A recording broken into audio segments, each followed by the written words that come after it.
দুর্বৃত্তরা গভীর রাতে কলাবাগান কেটে সম্পূর্ণ নষ্ট করে দিয়েছে। সেলিম উদ্দিনের পরিবারের প্রধান আয়ের উৎস ছিল এই কলাবাগান। বিস্তারিত ডেস্ক রিপোর্টে।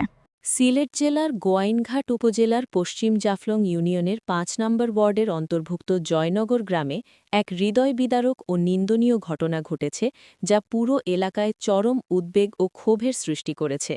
দুর্বৃত্তরা গভীর রাতে সেলিম উদ্দিনের বহু কষ্টে গড়ে তোলা কলা বাগান কেটে সম্পূর্ণ নষ্ট করে দিয়েছে। এতে তিনি চরম আর্থিক ক্ষতির মুখে পড়েছেন এবং তার পরিবারের জীবিকা মারাত্মক হুমকির মুখে পড়েছে।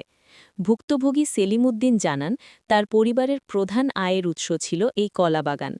কলা বিক্রির মাধ্যমেই তিনি তার সংসার পরিচালনা করতেন। তিনি আরও বলেন, আমার ৩ জন সন্তান রয়েছে, এর মধ্যে ২ জন প্রতিবন্ধী এবং আরেকজনের বয়স মাত্র ১ মাস। এই বাগানই ছিল আমাদের বেঁচে থাকার একমাত্র ভরসা। কিন্তু ২-৩ জন ব্যক্তি রাতের আধারে এসে আমার কলা বাগান কেটে ধ্বংস করে দিয়েছে। এতে আমার পরিবার অসহায় অবস্থায় পড়ে গেছে। আমার দুটো বাচ্চা প্রতিবন্ধী আর এক ছোটো বাচ্চা। আমি তাদের করিয়া আমরা চলাফেরা করি, গাছ গাছলার খোলা টোলা বেশি আর এগুলাকু তারা আমার দুর্ঘটনা ঘটাইছে। আমি এলাকায় করে গেছি তোমার বিচার চাইয়ার, আমি আনি আসলে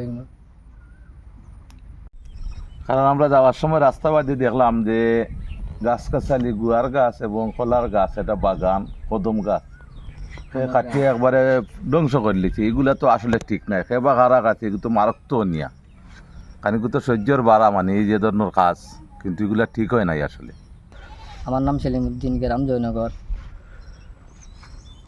এখন আমার রাত্রে বৃহস্পতিবার রাত্রে তুফানের দিন আমি বারোইছি, দেখি আস্তা কিতা লাগিয়ে তো আমার গরু দুয়ার দুই ফেলাই দিয়ে তুফানে কিতা লাগি দেখি বারোইয়া দেখি লাইট মারি দেখি ২-৩ জন মানুষ বা দৌড়িয়া গেছে। আমার চিনি বছর মাঝে তাকায় আমি তোমার আইন মতো আমি কইম। আর এগুলাকু আপনার দেখে রাখবো আমার যে আমের গাছ, কাতলোর গাছ, গুয়ার গাছ ৩০-৪০টা চড়ি আমার 2টা বাচ্চা লইয়া আমি ওটা বিকিনি আমি চলি, গরিব মানুষ। আমার 2টা বাচ্চা প্রতিবন্ধী আর আমার ওলা অসহায় পাইয়া আমার তারা পাই। আপনি দেখে রাখবো সুন্দর মতে আমার অবস্থাটা কিলা কিতা। আমার আশপাশে যারা মানুষ আছে পাক্কা মানছে আমার কিছু সাঁতায়, আমার যারা যারা সুন্দর আছে আমি তারাই তোমার আইনমতো ব্যবস্থা তারা করি না। আমার খুব বেশি সাঁতা পিতা করে 600-500 থাকি, এগুলো আমরা গাঁও গ্রামের মানুষও জানে।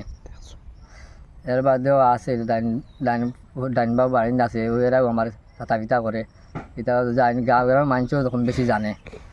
এগুলা এটাও কেউ মানুষ বুঝে না, হিসাবে তাকে মাতে উঠতে না, যার তার উপরে যার তার চলো কিতা করবায় খাই লো আইসি মানুষ আইয়া দেখছে, দেখিয়া কইছে বলা কিতা কইতাম কারে কিতা কইমু, তুমি তোর আইনি হালবা লগিতা কিতা করা তোমার কেউ করে দিব না। এই যে অবস্থা আইসে তোমার মারতো করি না, মারার তুমি হোজা করে গেছো হিসাবে তোমার গাছপালা সব খালি ফেলাই গেছে ইয়া, কিন্তু বাড়িতে তোমার সেদিন খালি ফেলাই দেনে। আর আইসি আমার নিজানে মারবা লাগে, বুঝছেন। আমার এনার কেউ নাই, আর কিছু কেউ নাই।